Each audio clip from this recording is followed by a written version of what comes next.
Grand Rising, gonna be real quick. Coming to you at 0700 hours and 49 minutes. It is Friday, August 5th. And this is titled The Love That They Love to Hate Us With. It's not the actual title, but that's what came to my mind when I thought about before I started. And I want to give a shout out to all the people that passed on and a quick moment of silence.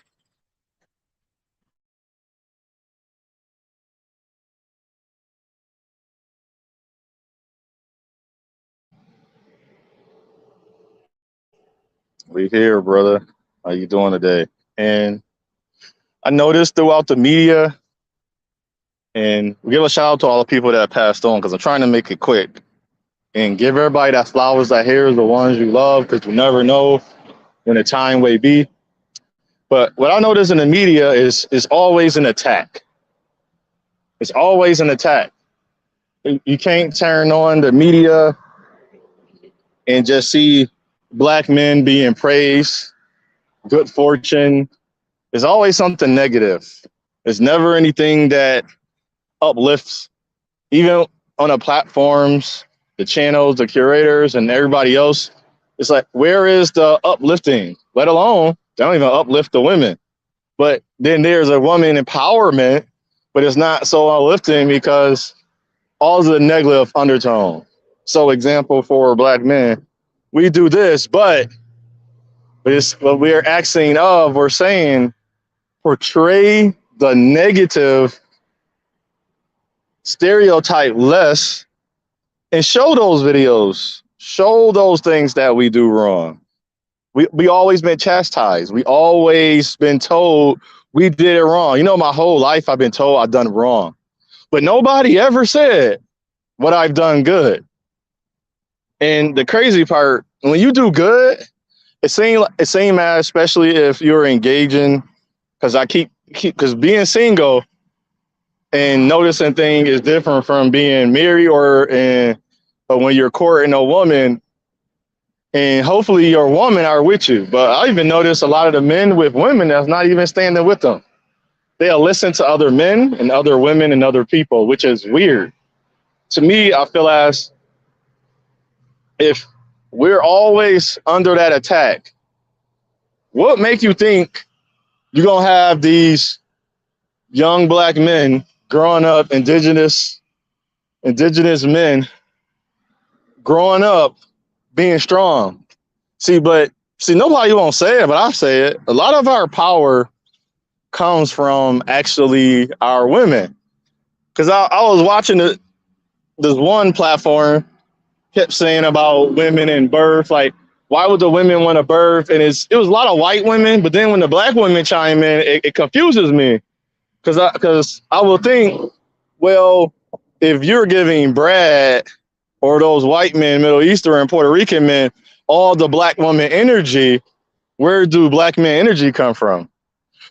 And you say, well, Black women are doing good. Yeah, your energy is not being taken away. Nobody is walking around saying, let's hate the Black woman.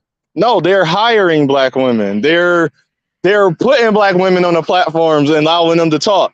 But everything comes out is always against the Black men. So if it's always against us, how all of a sudden Black men gonna have this? And that's what I say. Nobody will understand this. I keep telling people my power of me wanting to do more.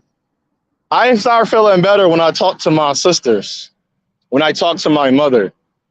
You know, my sisters, when I talk to them, my mother don't either. They actually give me a response. They don't just say, they don't say you hate your mother, you hate your sister. They actually know why I feel this way, because when I actually give them real examples, they actually listen to them, because something that a lot of our women lack when it comes to Black men is the nurturing. I call it motherly. But when you say motherly, that sounds as you're raising a son, but that's how women are.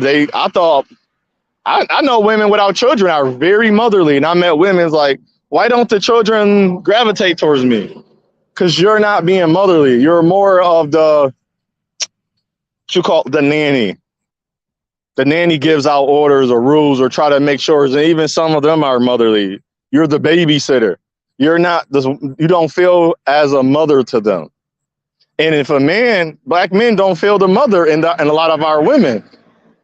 And I ask some men sometimes, but how do they get treated?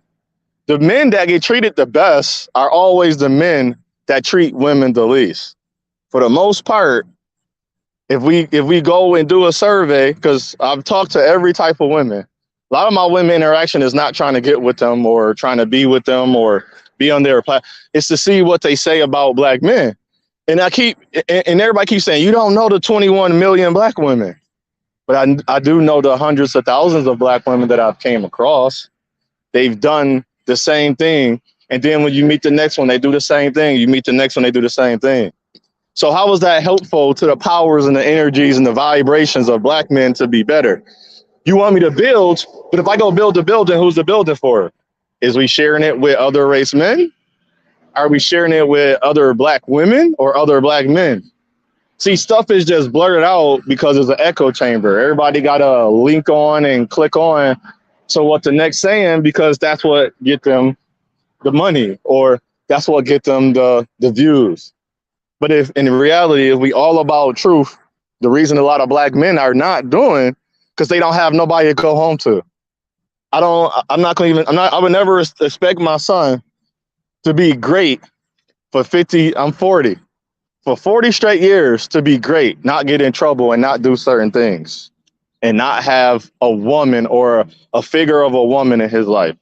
My son, that means he's going to have his mother, my wife. So what I say unto one, I say unto all, it's your path, it's your journey, it's your choice. Choose wisely. We got to start making better choices and decisions.